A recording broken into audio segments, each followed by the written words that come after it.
Uşaqlar, bax, bu hədiyyəni sizə Əhmədlə Hüseyin gətiribdir. Rənglər. Uşaq bayramımıza.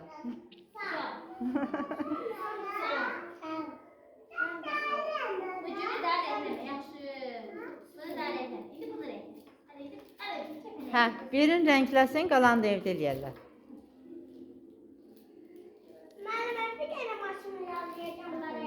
Hə.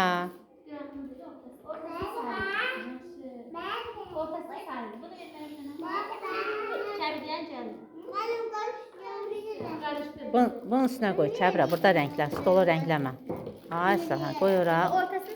O birisini də gətir. Onu da gətir ora qoy, paltarın batmasın. Hə, alın. Aferin. İstifadə ediyorlar işte. Aynen, bakın biri bildi.